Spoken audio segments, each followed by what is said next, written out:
আসসালামু আলাইকুম প্রিয় দর্শক, আপনাদের সবাইকে স্বাগত জানাচ্ছি। এখনকার আলোচনায় সাথে আছি আমি রুহুল ইসলাম আফাজ। আজকের গুরুত্বপূর্ণ আলোচনা শেষ পর্যন্ত দেখবেন এবং সাথে থাকবেন। আর যদি আলোচনা ভালো লাগে তাহলে চ্যানেলটি সাবস্ক্রাইব করবেন, লাইক কমেন্ট শেয়ার করবেন। প্রিয় দর্শক, ডোনাল্ড ট্রাম্প ইরানকে যে কঠোর সময়সীমা দিয়েছিলেন সেই সময়সীমা ইতিমধ্যেই শেষ হয়ে গেছে। কিন্তু প্রশ্ন হচ্ছে, এখন কি যুদ্ধ শুরু হয়ে গেছে? বাস্তবতা হলো না, এখনো পুরোপুরি বড় কোনো হামলা শুরু হয় নাই। যুদ্ধ এখনো বড় ধরনের ভাবে শুরু হয় নাই, বরং ট্রাম্প একটু কৌশলী অবস্থান গ্রহণ করছেন। ট্রাম্প অনেকবার অনেক কথাই বলছেন, কিন্তু এবার তিনি আরেকটু কৌশলী অবস্থান নিচ্ছেন বলে মনে হচ্ছে। তিনি সরাসরি আক্রমণ না করেও ইরানকে একটু সময় দিচ্ছেন একটা ডিল বা সমঝোতার জন্য। সাথে সাথে তিনি এটাও বলেছেন যে বোমা পড়া শুরু হবে, কিন্তু আলোচনা চলতে থাকবে। আলোচনা যদি ব্যর্থ হয় তাহলে আবার ইরানের উপর কঠোরভাবে হামলা চালানো হবে, এমন কথাই তিনি বলছেন। অন্যদিকে ইরানের উপর নৌ অবরোধ চালু রেখেছেন ডোনাল্ড ট্রাম্প। ইরানের পত্রিকাগুলো বলছে যে ট্রাম্পের উপর দেওয়া যে সময়সীমা শেষ হয়ে গেছে, কিন্তু তিনি কিছুই করতে পারেননি, এমন কথা ইরানের পত্রিকাগুলোতে চলে আসছে। বরঞ্চ বারবার সময় বাড়ানোর প্রমাণ করে যে আমেরিকা চাপ দিয়ে ইরানকে নত করতে পারবে না। ইরান স্পষ্ট জানিয়ে দিয়েছে তারা কোনো হুমকির কাছে মাথা নত করবে না। এটা ইরান তার স্পষ্ট জানিয়ে দিয়েছে। তাদেরকে যতই অবরোধ দেওয়া হোক না কেন, ইরান কখনো এই হুমকি দামকির কাছে মাথা নত করবে না। এটাই ইরান তার স্পষ্ট বার্তা জানিয়ে দিয়েছে। ইরানের তাসনিম নিউজ বলছে যে ইরান চাইলে শক্তি দিয়ে এই অবরোধ ভেঙে দিতে পারে। এরকম একটা কঠিন অবস্থা ইরানের মানুষের মধ্যে তৈরি হয়েছে, এবং ইরানের আইআরজিসি তারা এরকম কথা বলছে, এবং তারা এই জন্য সব ধরনের প্রস্তুতির জন্য তারা রেডি রয়েছে। কিন্তু বাস্তবতা হলো ডোনাল্ড ট্রাম্প এখন একটা মাইনকার চেপায় পড়ে আছেন। না যুদ্ধ থামাতে পারছেন, না ইরানকেও দমাতে পারছেন। যে শক্তির কথা তিনি বলছেন আজ, সেটাই চ্যালেঞ্জের মুখে পড়েছে। ইরানকে শেষ করে দেওয়ার জন্য ডোনাল্ড ট্রাম্প বাংকার বাস্টার বোমা ইরানে মেরেছেন। ইরানের শীর্ষস্থানীয় নেতাদের কিন্তু হত্যা করেছেন। এমনকি আপনারা দেখেছেন যে ইরানের যে স্কুলেও পর্যন্ত বম্পিং করে ছোট বাচ্চাদেরকে হত্যা করা হয়েছে। এমন কোনো পদক্ষেপ বাকি রাখেন নাই ডোনাল্ড ট্রাম্প, এবং আমেরিকা ইরানের উপর প্রয়োগ করে নাই এমন কোনো পদক্ষেপ কিন্তু বাকি রয়ে নাই। সবগুলোই কিন্তু এই পদক্ষেপগুলো গ্রহণ করা হয়েছে। তারপরও ইরানকে হারাতে না পারার কারণ ইরানের সামরিক শক্তি, ইরানের মানুষের একতা মনোবল। ইরান কয়েক দশক ধরে এই পরিকল্পনা করে রেখেছে যে আমেরিকা ইসরায়েল তাদের উপর যদি হামলা করে, এটা তাদের মাথায় নিয়েই সব ধরনের প্রস্তুতি তারা সম্পন্ন করে রেখেছে, যা আমেরিকা কখনো ইসরায়েল এবং আমেরিকা এই কল্পনাও করতে পারে নাই। যার ফলে আজ আমেরিকাকে ইরানের কাছে আত্মসমর্পণ করতে হচ্ছে।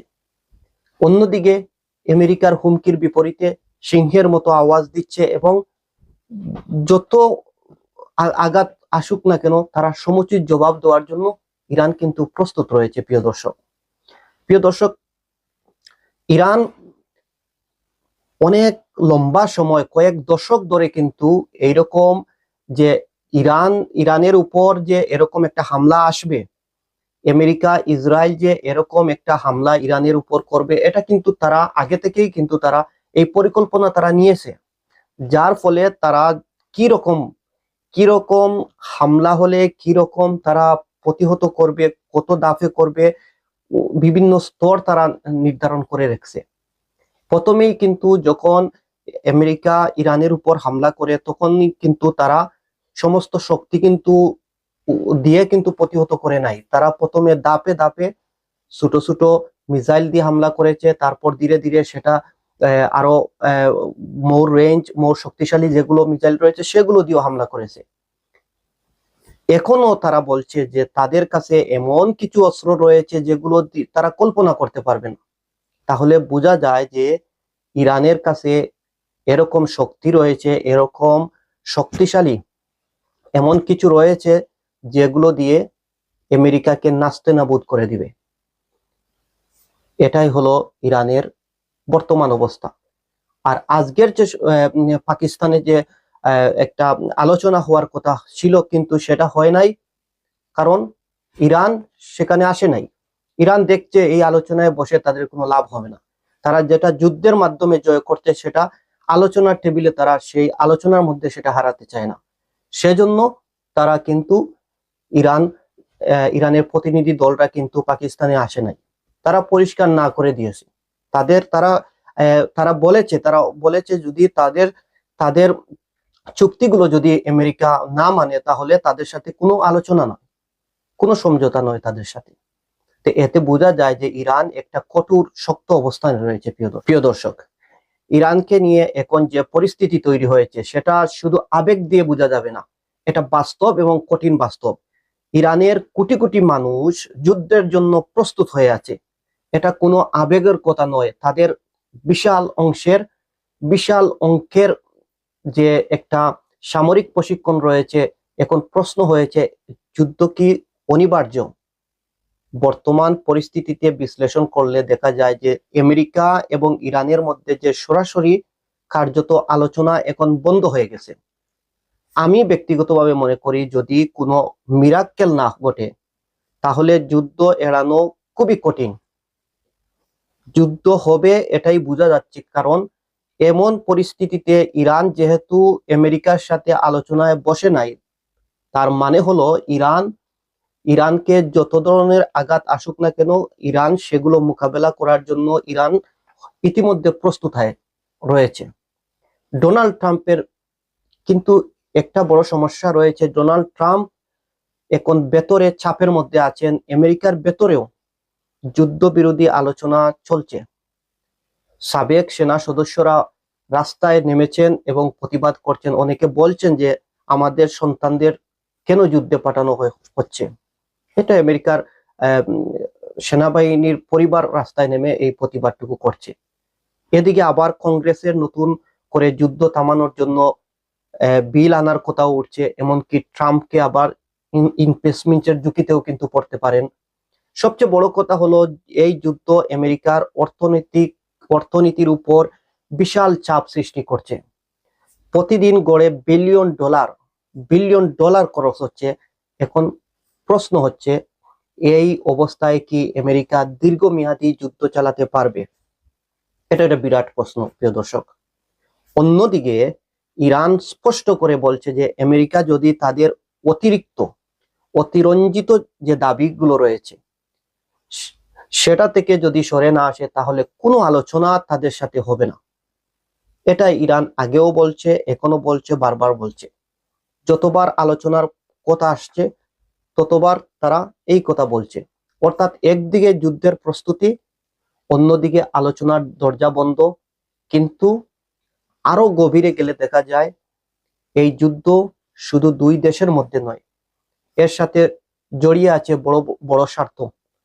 বড় স্বার্থ কিন্তু এর সাথে জড়িয়ে আছে। প্রিয় দর্শক, বিশেষ করে অস্ত্র ব্যবসা।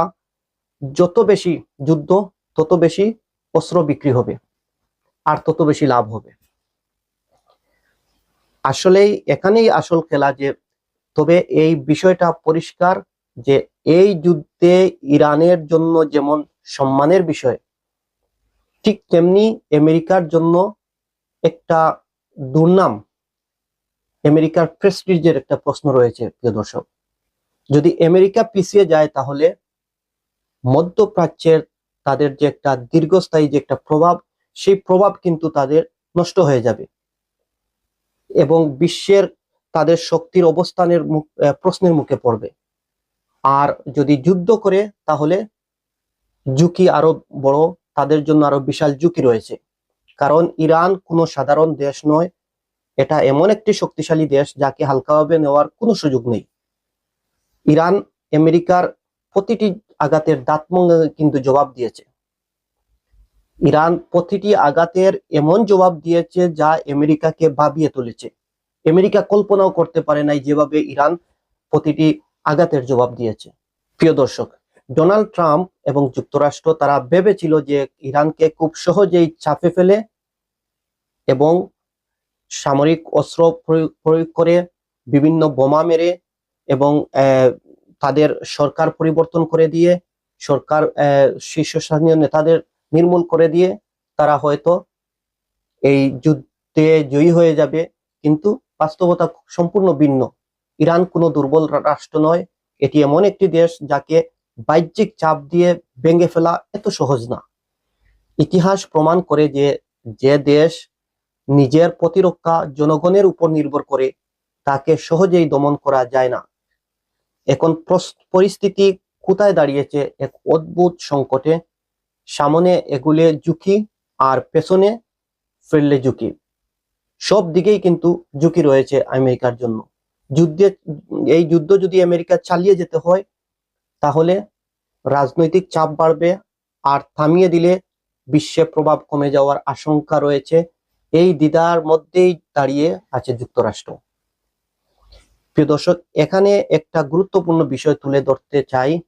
বিবিসির এক রিপোর্টে ইঙ্গিত দিয়ে যে পাকিস্তান এই সংঘাতে জড়িয়ে পড়তে পারে, কিন্তু প্রশ্ন হচ্ছে এটা কি বাস্তবসম্মত নাকি কৌশলগত একটা বার্তা? কারণ পাকিস্তান মধ্যস্থতার দেশ হিসাবে তারা দুই দেশের মধ্যে মধ্যস্থতাকারী হিসাবে তারা এখানে অবস্থান নিয়েছে, কিন্তু এখানে কিভাবে ইরানের বিরুদ্ধে অবস্থান নেবে সেটা কোনো কৌশলগত বার্তা কিনা সেটা হয়তো আমরা একটু সময়ে গেলে সেই বাস্তবতা আমরা হয়তো বুঝতে পারবো। পাকিস্তান এমন কোনো কাজ করবে না যেটা ইরানের বিরুদ্ধে সরাসরি যুদ্ধে জড়িয়ে পড়বে, হয়তো কৌশলী কোনো অবস্থান নিতে পারে।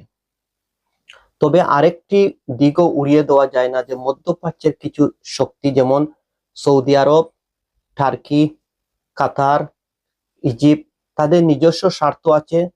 তাই তারা সবাই চায় যে নিজেদের প্রভাব বজায় রাখতে, ফলে আঞ্চলিক রাজনীতি যে কোনো সময় নতুন মোড় নিতে পারে।